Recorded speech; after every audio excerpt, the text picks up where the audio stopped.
Terdapat banyak rancangan TV yang apabila dilihat kembali, kelihatan sangat berbeza berbanding ketika mula-mula disiarkan.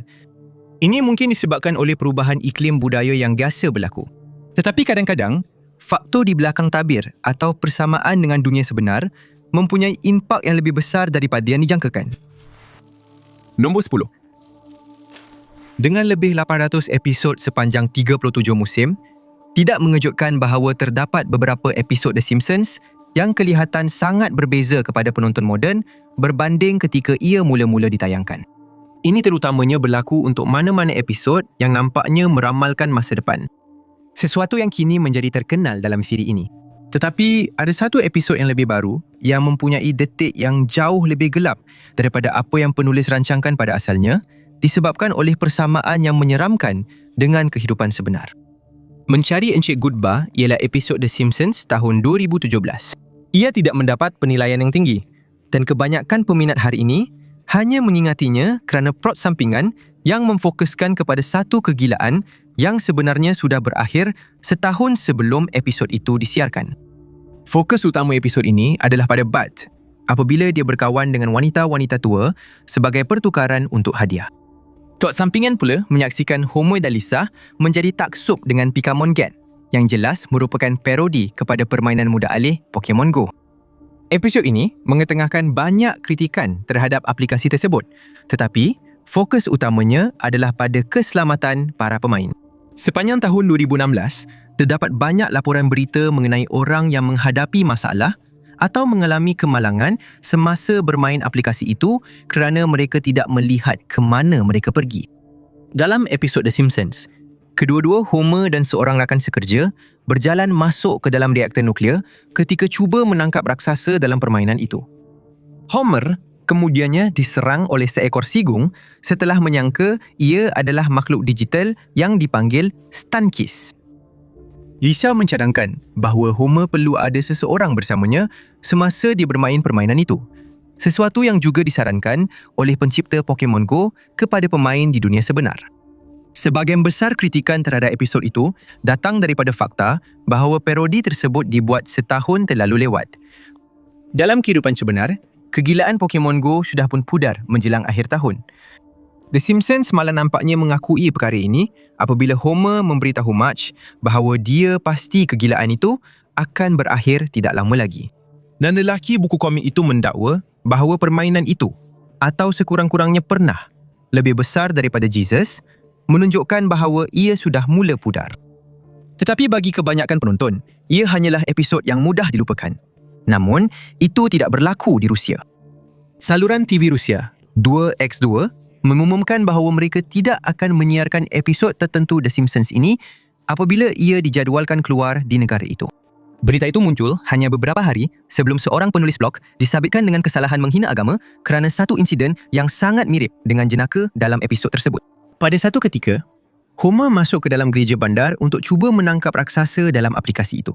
Pendeta itu cuba mengkritik tindakannya, yang menyebabkan lelaki komik itu memberi komen tentang populariti aplikasi tersebut berbanding agama. Pada musim panas tahun 2016, pihak berkuasa Rusia mengumumkan bahawa bermain Pokemon Go di dalam gereja adalah dilarang. Ini adalah sebahagian daripada undang-undang yang dikenali sebagai Undang-Undang Penghinaan Agama. Ia kononnya direka untuk menghentikan pelampau dan ucapan kebencian. Tetapi menurut Amnesty International, ia juga telah digunakan untuk mendakwa pengkritik kerajaan. Pada September 2016, Ruslan Sokolovsky telah memuat naik video dirinya bermain permainan itu di dalam sebuah katedral dan dia mendakwa tidak mungkin mereka boleh mendakwa seseorang hanya kerana bermain telefon di dalam gereja yang hampir kosong. Tetapi dia telah ditangkap dan pada Mei 2017 didapati bersalah kerana menghasut kebencian dan menyinggung perasaan penganut agama. Sokolovsky telah dijatuhkan hukuman penjara 3,5 tahun yang ditangguhkan. Sebelum episod The Simpsons sempat disiarkan, ia telah dikritik oleh pegawai gereja konservatif. Seorang ketua paderi berkata bahawa episod itu adalah propaganda Hollywood yang direka untuk menjejaskan masyarakat Rusia. Nombor 9. Super Weapon R1 ialah satu episod dalam rancangan fiksyen sains Jepun Ultra 7 yang disiarkan pada tahun 1968. Walaupun pada masa itu, ia membincangkan isu yang berat dengan imejan yang menarik yang mengambil inspirasi daripada kengerian dunia sebenar. Tetapi pada tahun 2011, peristiwa dunia sebenar menyebabkan episod itu terpaksa diharamkan sementara daripada siaran ulangan. Ultra 7 ialah sebuah rancangan aksi nyata dengan kesan khas praktikal dan kostum yang digunakan untuk mencipta raksasa mingguan. Siri ini berlatar masa depan yang terdekat, di mana bumi sentiasa diancam oleh pencerobohan makhluk asing. Watak utama ialah Dan Moroboshi, seorang makhluk asing rahsia yang bentuk sebenarnya ialah Ultra 7 yang disebut dalam tajuk. Ultra 7 sepatutnya menjadi penjaga keamanan. Ia bertindak sebagai pelindung planet ini yang biasanya berakhir dengan pertarungan melawan kaiju mingguan. Tetapi dalam super weapon Al-1 raksasa sebenar, mungkin bukan makhluk asing yang datang menyerang planet ini. Episod ini bermula dengan para saintis dari pasukan pertahanan terestrial menyiapkan kerja pada senjata baru yang mereka panggil R1. Ia cukup besar untuk memusnahkan seluruh planet dan beribu kali lebih kuat daripada mana-mana senjata nuklear yang pernah dicipta sebelum ini. Dan memberi amaran tentang bahaya menggunakan senjata seperti itu dan perlumbaan senjata yang sedang dilakukan oleh para saintis.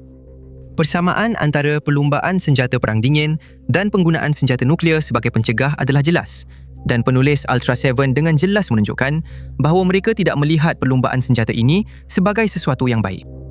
Malangnya, tiada siapa dalam episod itu yang mendengar komandan. Para saintis memutuskan untuk menguji senjata itu di sebuah planet yang mereka percaya tidak ditiami. Ujian itu berjaya dan planet tersebut dimusnahkan oleh R1. Tetapi sebelum mereka sempat meraihkan kejayaan itu, para saintis menyedari mereka telah melakukan kesilapan besar. Planet yang dipilih itu sebenarnya tidak kosong. Seekor makhluk gergasi yang telah bermutasi kemudian muncul dari runtuhan planet tersebut dan terus menuju ke bumi. Baki episod ini adalah pertarungan antara Ultra 7 dan raksasa tersebut. Pertarungan pertama berlaku di sebuah tanah perkuburan lengkap dengan gereja yang telah musnah. Gereja itu direka berdasarkan Katedral Urakami, sebuah katedral yang telah musnah semasa serangan nuklear di Nagasaki. Raksasa itu cuba menyebarkan pencemaran radioaktif ke seluruh bumi, tetapi ia segera dimusnahkan oleh Ultra 7 pada penghujung episod. Setelah menyedari kengerian yang pasti telah mereka timpakan kepada makhluk ini dan makhluk lain yang hidup di planet yang musnah itu, para saintis berikrar untuk menamatkan program senjata tersebut dan episod itu pun berakhir. Senjata Super R1 jelas sekali berkaitan dengan topik yang serius, terutamanya memandangkan rancangan ini direka untuk kanak-kanak dan keluarga. Adalah tidak mungkin raksasa yang terselamat daripada serangan itu merupakan satu-satunya makhluk di planet tersebut dan manusia dalam cerita ini bertanggungjawab memusnahkan begitu banyak nyawa. Tetapi rancangan itu dapat disiarkan tanpa sebarang masalah dan terus ditayangkan semula sehingga tahun 2011. Super Weapon R1 dijadualkan untuk disiarkan semula tidak lama selepas gempa bumi dan tsunami pada Mac 2011 yang melanda Jepun. Untuk menambah lagi keadaan menjadi lebih buruk, tsunami itu menyebabkan loji kuasa nuklear Fukushima mengalami peleburan teras.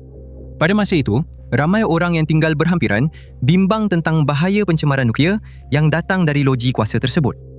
Memandangkan tema nuklear Ultra 7 dan khususnya raksasa yang cuba menyebarkan radiasi, rangkaian TV memutuskan adalah lebih baik untuk tidak menyiarkan semula episod tersebut. Nombor 8.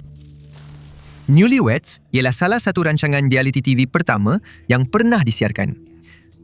Rancangan ini mula disiarkan pada Ogos 2003 dan menceritakan kisah Jessica Simpson dan Nick Lachey yang telah berkahwin kurang dari setahun sebelum itu.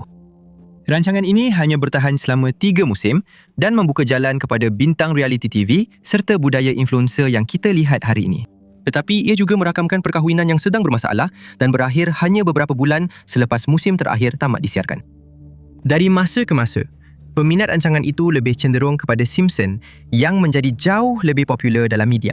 Kemasyhuran beliau meningkat, sementara Lachey bergelut untuk mengimbangi kemasyhurannya. Pada masa yang sama, kesukaran dalam perkahwinan mereka mula kelihatan dalam rancangan itu. Melihat kembali klip rancangan itu dari perspektif moden, ramai peminat telah menunjukkan betapa toksiknya hubungan mereka kelihatan. Satu klip dari rancangan itu menjadi tular, menunjukkan pasangan itu sedang bersiap untuk konsert bersama pertama mereka. Ibu bapa Simpson dilihat dalam klip itu bimbang tentang anak perempuan mereka yang belum makan apa-apa. Leslie pula kelihatan lebih risau tentang betapa banyak isterinya merumut. Selepas Simpson bersiap untuk pergi ke persembahan, dia mendapati suaminya sudah pun pergi tanpa dirinya, sesuatu yang jelas membuatnya kecewa. Episod terakhir The Newlyweds disiarkan pada Mac 2005. Tetapi menjelang Disember, pasangan itu telah memfailkan permohonan cerai. Berita mengenai perpisahan mereka sudah tentu memberikan perspektif baru kepada keseluruhan rancangan itu.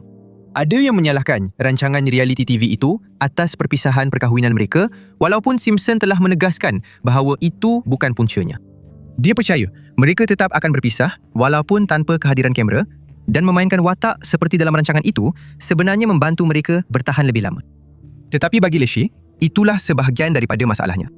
Watak-watak itu mengaburkan garis antara apa yang nyata dan apa yang rekaan, dan hanya menambah tekanan kepada perkahwinan yang sudah pun bermasalah. Nombor 7. Rowan and Martin's Love-In ialah sebuah rancangan sketsa komedi yang disiarkan di NBC antara tahun 1968 hingga 1974. Ia menggunakan format yang kini sudah biasa bagi penonton moden, tetapi pada masa itu telah merevolusikan rancangan TV komedi dan ia juga telah meramalkan masa depan dengan tepat sebanyak 2 kali. Komedi dalam rancangan ini bersifat semasa dan biasanya mempermainkan apa sahaja yang sedang hangat dalam berita pada waktu itu. Kemudian, Gubernur California Ronald Reagan sering menjadi subjek jenaka-jenaka ini kerana rancangan tersebut berpusat di Burbank, California. Ronald Reagan juga menjadi subjek kepada jenaka pertama Rowan dan Martin yang menjadi kenyataan. Segmen popular dalam rancangan Love-In ialah News of the Past, Present and Future. Setiap bahagian terdiri daripada beberapa jenaka mengenai berita-berita dari zaman yang berbeza itu. Berita masa depan mungkin merangkumi berita-berita yang akan berlaku dalam beberapa tahun akan datang atau bahkan sejauh 20 tahun ke hadapan. Biasanya, jenaka-jenaka ini bertujuan untuk menyindir apa sahaja yang sedang berlaku pada masa kini. Dalam satu episod tahun 1969, Dan Rowan membawakan berita masa depan dengan satu berita dari Washington DC tahun 1988. Dia mendakwa bahawa Presiden Ronald Reagan hari ini sekali lagi menafikan bahawa beliau adalah calon untuk jawatan Gubernur California. Jenaka itu dibuat 2 tahun selepas beliau memulakan penggal pertamanya sebagai Gubernur, dan pada ketika itu, Reagan belum menunjukkan minat untuk menjadi Presiden. Berita itu dianggap begitu tidak masuk akal sehingga ia mustahil untuk berlaku. Reagan kemudian bertanding untuk jawatan Presiden pada tahun 1911, tahun selepas episod itu disiarkan, dan memegang jawatan dari 1981 hingga 1989, meliputi tempoh masa yang menjadi latar jenaka itu. Tidak mengejutkan, dalam realiti, beliau tidak pernah ditanya sama ada beliau akan kembali menjadi Gubernur California. Tetapi hakikat bahawa beliau menjadi Presiden sudah cukup untuk ramai orang mendakwa bahawa Rowan telah meramalkan masa depan. Satu lagi ramalan masa depan yang tepat muncul pada tahun 1969. Yang ini pasti kelihatan lebih tidak masuk akal kepada penonton pada masa itu. Sekali lagi, sebagai penyampai berita masa depan, Rowan memberikan satu laporan. Laporan dari Berlin 20 tahun ke hadapan, iaitu tahun 1989. Ia mendakwa terdapat tarian di jalanan hari ini apabila Jerman Timur akhirnya merobohkan tembok Berlin. Namun, kegembiraan itu tidak bertahan lama kerana tembok tersebut dengan cepat digantikan dengan sebuah parit penuh buaya. Tembok Berlin memang runtuh pada tahun 1989 dengan banyak bahagiannya dirobohkan oleh orang awam Jerman Timur. Pengumuman bahawa kini boleh menyeberang antara dua bahagian Berlin telah mencetuskan sambutan di seluruh negara. Malangnya, Rowan tidak sempat melihat ramalannya menjadi kenyataan kerana beliau meninggal dunia pada tahun 1987 selepas berjuang melawan limfoma. Nombor 6. Selama 8 tahun, Desperate Housewives merupakan salah satu rancangan TV paling popular di televisyen. Ia mula disiarkan pada tahun 2004 dan memenangi anugerah pertamanya pada musim anugerah berikutnya, termasuk 6 Emmy dan 2 Golden Globe. Tetapi, tidak lama kemudian, kabar angin tentang drama di belakang tabir mula membayangi siri ini. Barisan pelakon perlu telah melakukan yang terbaik untuk menafikan atau mempermainkan kabar angin tersebut. Tetapi, pendedahan terbaru hanya membuat penafian itu kelihatan lebih pelik apabila dilihat semula.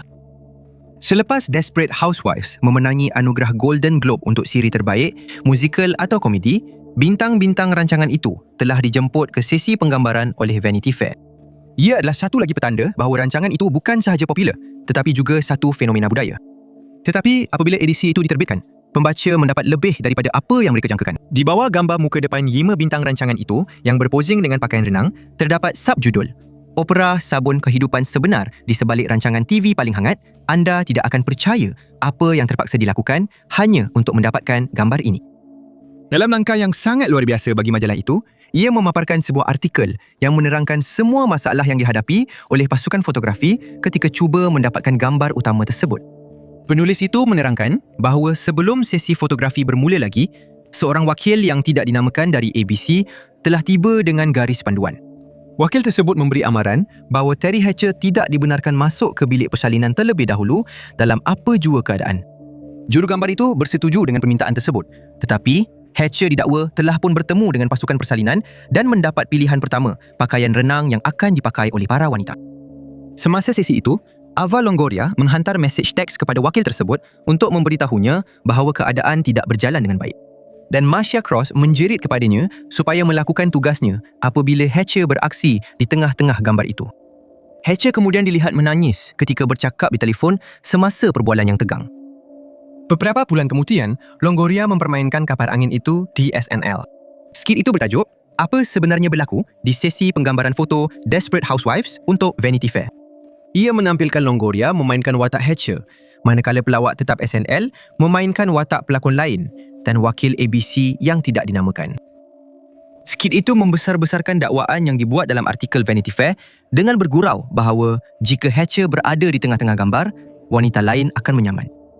Keseluruhan skit itu bertujuan untuk menunjukkan betapa tidak masuk akalnya kabar angin tersebut dan betapa Longoria serta secara tidak langsung pelakon-pelakon lain tidak mengambilnya secara serius. Kabar angin tentang hubungan tegang antara ahli pelakon akan terus berlanjutan selama bertahun-tahun akan datang. Kebanyakan daripada kabar angin ini dinafikan, tetapi lama-kelamaan, sedikit demi sedikit, kebenaran mula terdedah. Pada tahun 2019, Felicity Huffman menghadapi masalah undang-undang kerana peranannya dalam skandal pentadbiran kolej di mana dia mengaku membayar untuk meningkatkan markah SAT anak perempuannya. Longoria menulis surat sokongan kepada bekas rakan pelakonnya dan memohon agar diberikan kelonggaran. Dia menjelaskan bahawa dia pernah dibuli oleh salah seorang rakan pelakonnya semasa penggambaran musim pertama Desperate Housewives. Dia tidak pernah memberitahu sesiapa tentang pembulian itu. Tetapi, Huffman nampaknya perasan betapa gelisahnya dia dan memberitahu pembuli itu supaya berhenti. Penulis Mark Cherry juga menyokong dakwaan ini. Nombor 5. Episod-episod Twilight Zone memang dibuat untuk terasa seram dan meresahkan dengan sendirinya. Naratif biasanya menceritakan tentang situasi pelik dengan akibat yang menakutkan bagi watak-watak yang terlibat. Terdapat beberapa pengakhiran yang bahagia, tetapi dalam beberapa episod, peristiwa sebenar yang berlaku selepas episod itu disiarkan telah memberikan rasa yang lebih surreal. Matahari Tengah Malam pada asalnya disiarkan pada November 1961. Ia menceritakan kisah seorang artis New York bernama Norma dan tuan rumahnya, Puan Bronson, ketika mereka berdepan dengan kepanasan yang melampau. Narasi pembukaan Rod Serling mendedahkan bahawa bumi telah ditarik keluar dari orbitnya oleh satu kuasa yang tidak diketahui dan kini sedang meluncur ke arah matahari. Hanya tinggal beberapa minggu sahaja lagi untuk hidup sebelum seluruh planet ini ditelan oleh bintang yang pernah memberi kehidupan kepadanya. Setiap hari yang berlalu, suhu di seluruh dunia semakin panas. Di New York, orang ramai cuba menyesuaikan diri dengan kepanasan yang melampau dengan pelbagai cara. Seluruh bandar menjadi seperti bandar hantu, dengan satu-satunya orang yang berada di jalanan hanyalah kumpulan perompak yang berkeliaran. Sesetengah orang telah pergi lebih jauh ke utara dengan harapan untuk mencari cuaca yang lebih sejuk. Norma dan Puan Bronson berada di apartmen mereka, berusaha sedaya upaya untuk bertahan dengan bekalan air yang terhad. Episod ini diterbitkan pada musim panas di San Francisco dan kadang-kadang suhu dipanaskan untuk menjadikan suasana lebih realistik bagi para pelakon. Mereka benar-benar berpeluh dan hampir mengalami strok haba semasa rakaman. Dalam episod itu, kedua-dua wanita tersebut tewas akibat kepanasan.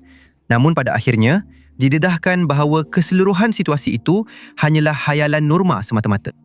Sebenarnya, bumi sebenarnya semakin menjauh dari matahari dan planet ini hanya mempunyai masa yang singkat lagi sebelum semua orang di atasnya membeku. Sudah tentu, dalam kehidupan sebenar, senario keluar dari orbit itu masih terhad kepada fiksyen sains sahaja. Tetapi peningkatan suhu dan kesan kesihatan semuanya telah menjadi sangat nyata bagi ramai orang. Frasa pemanasan global tidak akan dicipta sehingga kira-kira 15 tahun selepas episod TV ini disiarkan. Tetapi para saintis sudah pun menemui bahawa suhu global sedang meningkat akibat pelepasan karbon dan gas rumah hijau lain yang dilepaskan ke atmosfera. Sejak Midnight Sun dikeluarkan, suhu global telah meningkat kira-kira 1.3 darjah Celsius. Suhu itu hanya terus meningkat. Pada masa ini, kebanyakan dunia telah mengelakkan situasi jalan-jalan kosong dan orang ramai yang berjuang untuk terus hidup di rumah mereka seperti yang dilihat dalam rancangan TV itu. Tetapi ada beberapa tempat di mana perubahan iklim memberi kesan setiap hari. Menurut laporan terkini Lancet Countdown, banyak penunjuk yang menjejaki risiko kesihatan akibat perubahan iklim telah mencapai tahap tertinggi dalam setahun yang lalu. Ratusan ribu orang telah kehilangan nyawa hanya disebabkan oleh pendedahan kepada haba dan majoriti daripada mereka tidak akan mengalami perkara ini tanpa perubahan iklim yang disebabkan oleh manusia, menurut laporan tersebut. Selain itu, peningkatan suhu menjadikan penyakit lain lebih serius dan vektor penularan menjadi lebih banyak. Nombor 4. Pada tahun 2005, PBS melancarkan satu cabang daripada program TV popular mereka, Nova, yang dinamakan Nova Science Now. Ini akan menjadi sebuah program gaya majalah yang bergerak pantas dan akan memfokuskan kepada berita sains terkini. Hanya dalam beberapa bulan selepas program pertama, salah satu segmen didapati sangat meramalkan masa depan dengan menakutkan. Episod pertama rancangan TV itu disiarkan pada 25 Januari 2005. Ia menampilkan segmen mengenai neuron cermin dan arca kinetik. Tetapi bahagian yang menjadikannya terkenal kerana reputasi buruk memfokuskan kepada taufan. Segmen itu bermula dengan membincangkan betapa bahayanya taufan. Tetapi secara sejarahnya ia sukar untuk diramalkan. Teknologi baharu memudahkan bukan sahaja untuk meramalkan di mana dan bila taufan akan berlaku, tetapi juga sama ada taufan itu akan menjadi lebih kuat. Untuk menerangkan kepentingan teknologi baharu ini, segmen tersebut memberi tumpuan kepada New Orleans. Beberapa bulan sebelum itu, semasa musim taufan 2004, New Orleans telah berada dalam risiko besar akibat taufan Ivan. Taufan itu telah menukar haluan pada saat-saat terakhir dan bandar tersebut berjaya mengelakkan bencana. Tetapi program itu menerangkan betapa teruknya keadaan yang mungkin berlaku. Sehingga 50,000 orang mungkin telah kehilangan nyawa dan sejuta orang akan menjadi gelandangan jika bandar itu telah ditenggelami air. Pada tahun 2004, saintis yang mengkaji taufan Ivan bimbang perkara ini akan berlaku. Pemindahan besar-besaran telah dijalankan. Ini pasti telah menyelamatkan banyak nyawa sekiranya taufan itu benar-benar melanda. Dalam rancangan TV itu, mereka yang ditemu bual membincangkan kemungkinan berlakunya satu lagi taufan dalam masa terdekat. Salah seorang menyatakan bahawa dalam tempoh 10 hingga 15 tahun akan datang, akan berlaku satu tragedi di sepanjang pantai Amerika Syarikat. Seorang lagi menyatakan bahawa ketakutan terbesarnya ialah taufan kategori 2 atau 3 akan menjadi lebih kuat sehingga kategori 4 atau 5 dan mereka tidak akan sempat mengosongkan bandar itu tepat pada masanya. Terdapat juga kebimbangan bahawa orang ramai tidak akan mengambil serius arahan pemindahan memandangkan event sebelum ini hanyalah amaran palsu. Anggaran bahawa satu tragedi akan berlaku dalam dekad itu terbukti benar lebih awal daripada yang dijangkakan.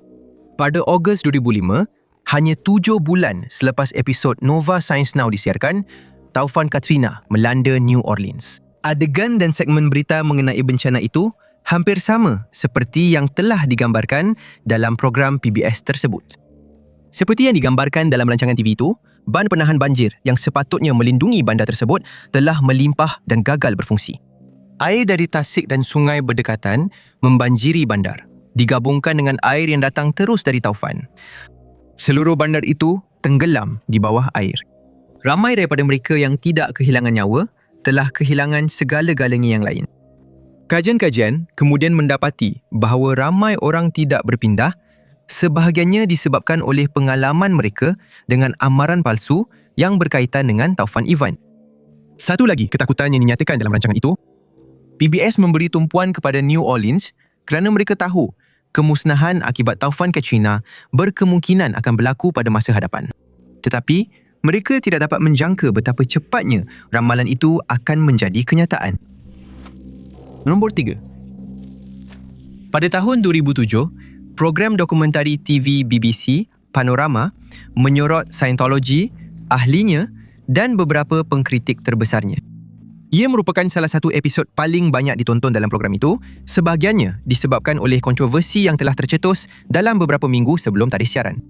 Beberapa tahun kemudian, apabila lebih ramai ahli Scientology meninggalkan organisasi itu, kebenaran di sebalik kontroversi tersebut menjadikan dokumentari itu jauh lebih menyeramkan.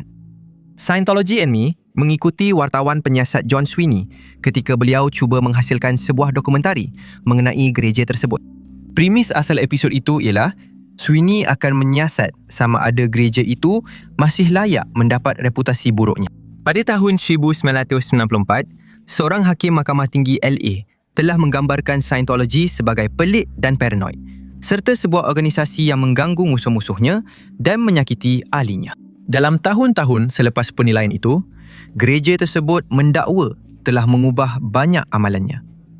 Adalah wajar untuk bertanya sekarang, sama ada ia masih layak mendapat reputasi itu.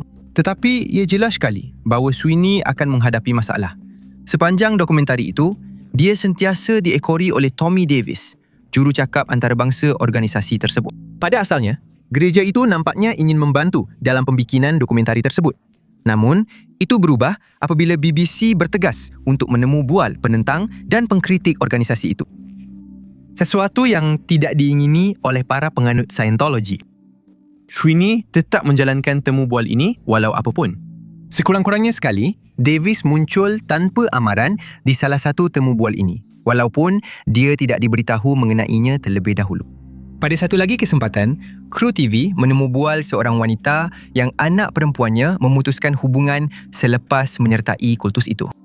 Tidak lama selepas penggambaran, anak perempuannya kembali dan mendakwa dia ingin berbaik semula dengan ibunya. Dan dia merayu supaya ibunya tidak mengambil bahagian dalam program itu, lalu wanita tersebut menarik balik persetujuannya.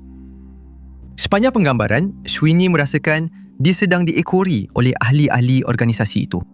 Beberapa figura misteri kelihatan mengekori kru tersebut. Apabila ditegur, mereka tidak menjawab sebarang soalan. Sweeney bertanya kepada Davis dan Mike Rinder, seorang lagi jurucakap organisasi itu, tentang dakwaan pengekorian tersebut dan mereka mendakwa beliau hanya berasa paranoid.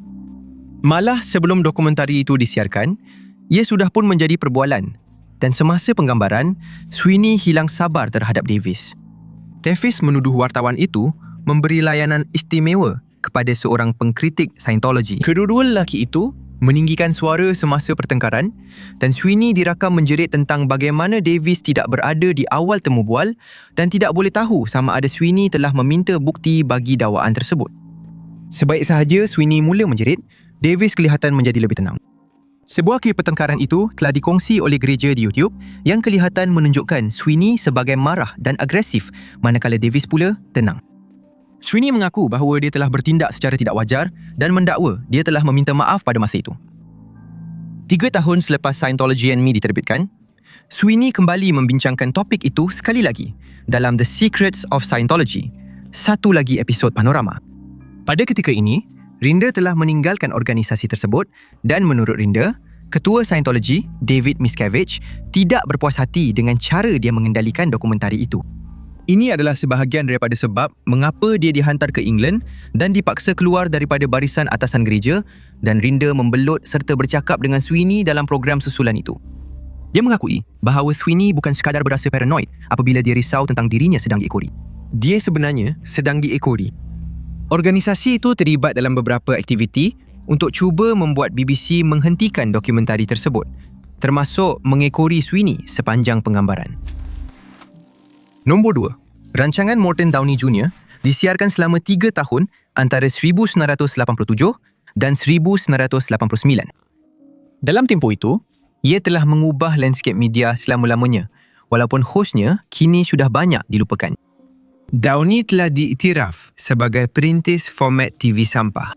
Penonton moden mungkin melihat persamaan antara rancangan itu dengan program seperti Jerry Springer Show atau Maury, lengkap dengan penonton studio yang bersemangat menyorakkan nama hos.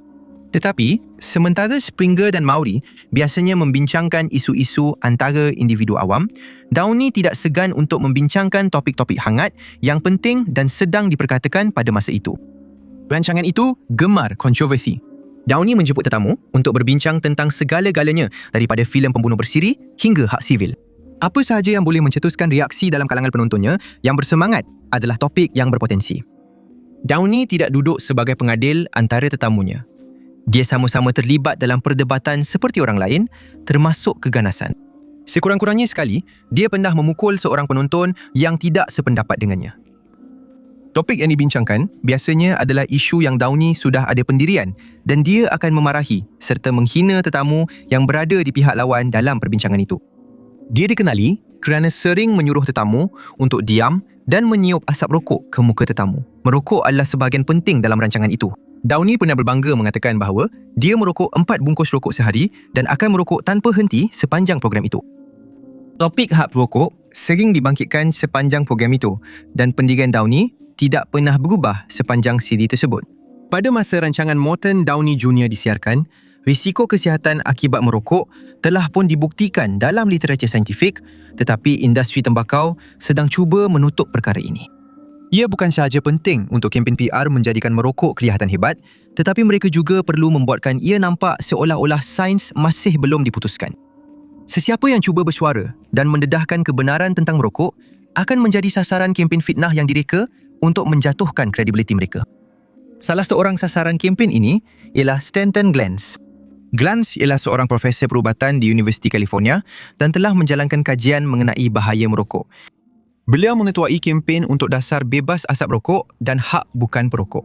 Glantz mencari kejayaan besar, tetapi itu juga bermakna beliau menjadi masalah besar untuk industri tembakau. Keadaan itu menjadi lebih ketara apabila beliau menerbitkan bukti bahawa industri tersebut sudah pun mengetahui semua masalah kesihatan yang mungkin dihadapi oleh pelanggan mereka. Glantz menjadi tetamu dalam rancangan Morton Downey Jr. dan sepanjang episod itu, Downey terus merokok dan mengejek lawannya. Pada satu ketika, dia malah meniup asap rokok ke muka Glantz untuk cuba menutup mulutnya. Dia menunjukkan bahawa dia kelihatan jauh lebih baik daripada para saintis walaupun tabiat merokok ni yang teruk, seolah-olah tembakau tidaklah begitu buruk. Walaupun begitu, pejuang anti merokok yang lain cuba datang ke rancangan itu untuk menjelaskan kepercayaan mereka dan setiap kali mereka akan diejek. Hanya selepas rancangan itu tamat, barulah Downey mengubah pendiriannya. Pada tahun 1996, beliau telah didiagnosis dengan kanser paru-paru dan kehilangan satu paru-paru akibat penyakit itu. Downey meninggalkan Perikatan Perokok Kebangsaan dan kini bersuara menentang mereka. Melihat kembali kerjayanya, Downey berkata beliau menyesal kerana membuatkan merokok kelihatan hebat, terutamanya kepada peminat mudanya. Malangnya bagi ramai orang, ia sudah terlambat. Downey meninggal dunia akibat kanser paru-paru pada tahun 2001. Nombor 1. Rancangan TV BBC Top Gear kini dikenali kerana kemalangan dan insiden-insiden yang berlaku.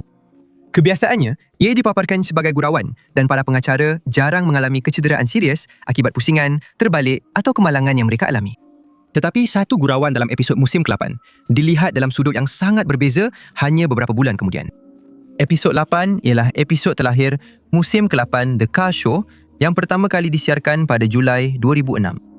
Selain ulasan tentang kereta sukan baharu dan temu bual dengan dua selebriti, episod itu menampilkan cabaran Top Gear yang tipikal. Pengacara Jeremy Clarkson, James May dan Richard Hammond telah dicabar untuk membeli sebuah van dengan harga kurang daripada $1,000 dan meletakkan van-van tersebut melalui beberapa siri ujian. Ujian-ujian itu direka untuk mempamerkan kapasiti simpanan, pengendalian dan ketahanan van tersebut, semuanya dengan cara yang lucu. Ujian terakhir melibatkan satu aksi kejar-mengejar polis palsu. Ketiga-tiga pengacara itu bergilir-gilir cuba melarikan diri daripada pemandu profesional stick yang memandu kereta polis. Matlamatnya adalah untuk melengkapkan satu pusingan penuh di litar ujian khas program itu sebelum stick menangkap mereka. Pengacara akan mendapat sedikit kelebihan permulaan sebelum pengejaran bermula. Hammond telah membeli sebuah van Suzuki Super Carry untuk cabaran itu. Ia kecil dan ringan. Itu menjadi halangan apabila ditugaskan untuk mengangkut kargo, tetapi Hammond telah memenangi cabaran kelajuan sebelum ini. Para pengacara menjangkakan sebuah van kecil juga akan menjadi yang paling berjaya dalam aksi kejar-mengejar polis. Aksi kejar-mengejar bermula dengan baik, tetapi tidak lama kemudian malapetaka berlaku. Hammond menjelaskan bahawa van itu mempunyai enjin di tengah dan dia percaya dia boleh melakukan satu manuver yang dipanggil Scandinavian Flick. Tetapi itu tidak berjaya dan van tersebut terus terbalik. Clarkson dan May memerhati dari tepi dan nampaknya tidak terkejut dengan kemalangan itu. May memberi komen bahawa ini bermakna dia kini di tempat kedua. Clarkson bercakap kepada kamera dengan mengatakan bahawa Hammond telah kehilangan nyawanya dan menjemput sesiapa yang ingin mengambil tempatnya sebagai pengacara untuk menulis kepada BBC. Hammond tidak cedera dalam kemalangan itu dan keluar melalui tingkap depan. Kemalangan seterusnya yang dipaparkan dalam program itu tidak akan begitu melucukan. Selepas tamat musim ke-8, program itu mula menghasilkan segmen rakaman bagi musim seterusnya. Salah satu daripada ini menampilkan Hammond menguji Vampire Dragster, sebuah kereta berkuasa jet yang pernah digunakan untuk cubaan rekod kelajuan. Penggambaran dijalankan di bekas lapangan terbang RAF Elvington pada 20 September 2006. Hammond dan kru hampir selesai untuk hari itu apabila dia memutuskan untuk melakukan satu larian terakhir dengan Dragster tersebut. Hammond sedang memandu pada kelajuan kira-kira 288 batu sejam apabila salah satu tayar mengalami kegagalan struktur. Kereta itu tiba-tiba menjadi tidak terkawal dan mula meluncur. Hammond cuba mengawal steering ke atas gelinciran sambil menekan brek dan mengaktifkan payung terjun, tetapi kereta itu tetap tidak dapat dihentikan sebelum landasan tamat. Kereta jet itu berpusing dan diseret melintasi rumput. Hammond dikeluarkan dari kereta itu masih hidup, tetapi dalam keadaan kritikal. Tanda-tanda di atas rumput menunjukkan di mana topi keledarnya telah diseret melintasi rumput. Dia kembali sedar ketika dia dimasukkan ke dalam ambulans udara, tetapi jelas tidak tahu apa yang sedang berlaku kerana dia berkeras mahu menyelesaikan segmen bercakap terus kepada kamera. Pengacara TV itu telah dikejarkan ke hospital di mana dia kekal dalam keadaan serius. Syukurlah, walaupun terdapat laporan mengenai kecederaan otak yang serius, Hammond berjaya pulih sepenuhnya. Permulaan musim ke-9 telah ditangguhkan. Tetapi apabila program itu mula disiarkan semula pada Januari 2007, Hammond adalah sebahagian daripada pasukan pengacara. Dalam tahun-tahun selepas kemalangan itu, kemalangan hampir maut Hammond menjadi bahan jenaka dalam program tersebut. Tetapi sejurus selepas kejadian itu, jenaka Clarkson dalam episod terdahulu kelihatan jauh lebih gelap. Terima kasih banyak kerana menonton. Jika anda suka video ini, pastikan anda tekan butang suka itu. Juga, jangan lupa untuk melanggan dan klik loceng pemberitahuan itu supaya anda sentiasa mendapat maklumat terkini tentang semua muat naik kami yang akan datang.